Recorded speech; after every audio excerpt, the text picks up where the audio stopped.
Hello and welcome back to Executive Hausa Tutors channel. Today, we will learn how to talk about personal care and hygiene in Hausa. It is very important because cleanliness and personal care help us stay healthy and comfortable. By the end of this video, you will be able to describe hygiene activities, explain what you do for personal care, and also talk about issues that cause poor hygiene, and we will form a long sentences about self-care. Stay tuned.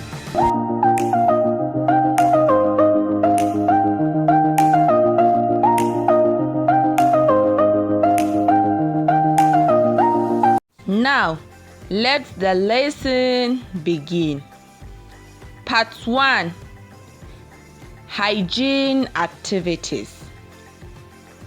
Wanka, bath or shower. Goge haƙora. Brush teeth. Shan ruwa mai tsafta. Drink clean water.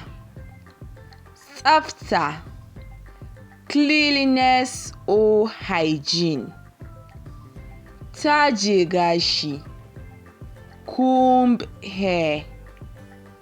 Sabulu, soap.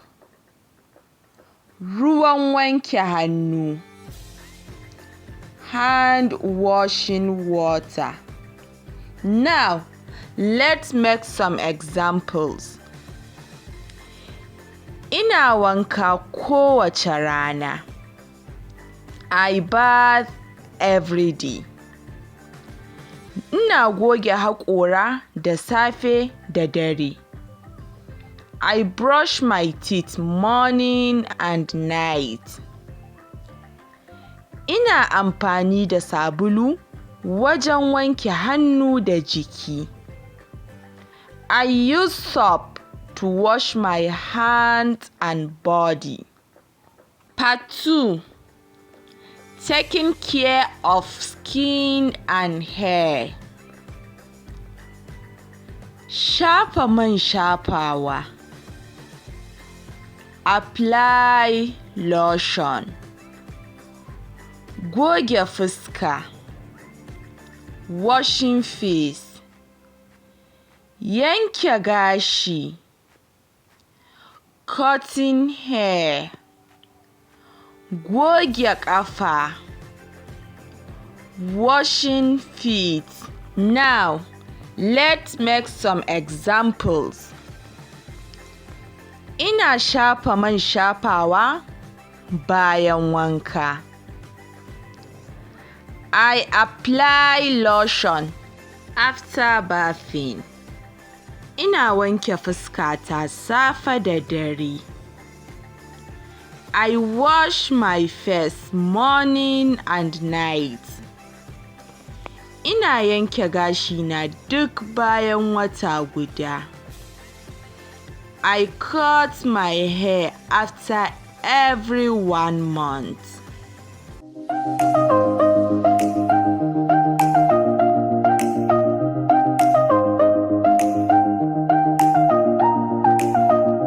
Now, part 3. Taking care of the teeth. Haƙora. Teeth. Man wanke haƙora. Toothpaste. Gogewa. Brush. Ruwan baki. Mouth wash. Let's make some examples. Na goge haƙorana da man goge haƙora mai kyau. I brush my teeth with good toothpaste. Ina amfani da ruwan baki bayan goge haƙorana. I use mouthwash after brushing my teeth. Haƙora suna da muhimmanci ga lafiya da kyau. Teeth are important for health and appearance. Now, part 4. Living cleanliness and hygienic. Tsafta tana hana kamuwa da cuta.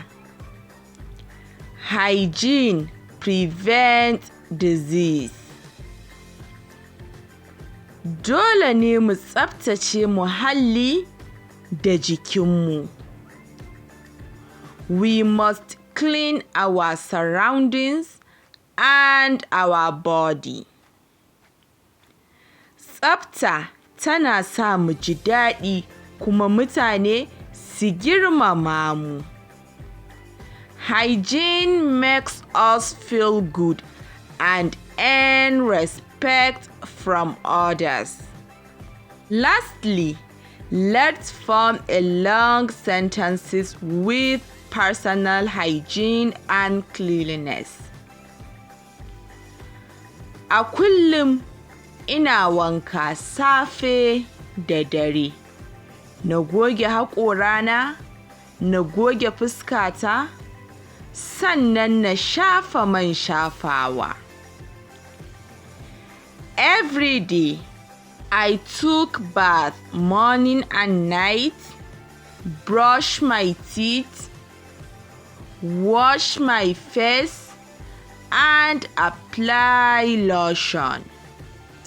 Na tabbatar da cewa ruwan wanke hannuna da kayan da nake amfani da su suna da tsafta. I make sure that the water I use to wash my hands and the items I use are clean. Idan ba a kula da tsafta ba, mutum zai iya kamuwa da cututtuka kuma zai rasa jin daɗi.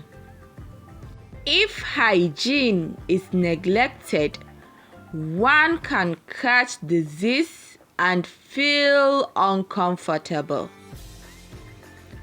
Today, we have talked about daily hygiene activities and how to take care of our body. Did you enjoy the lesson? If yes, then quickly subscribe to our channel. Don't forget to like and share the video to help more learners discover our journey. If you need any private Hausa lesson or any other Hausa services, please reach out to Executive Hausa Tutors page directly. See you next time. Bye bye. Sai anjima.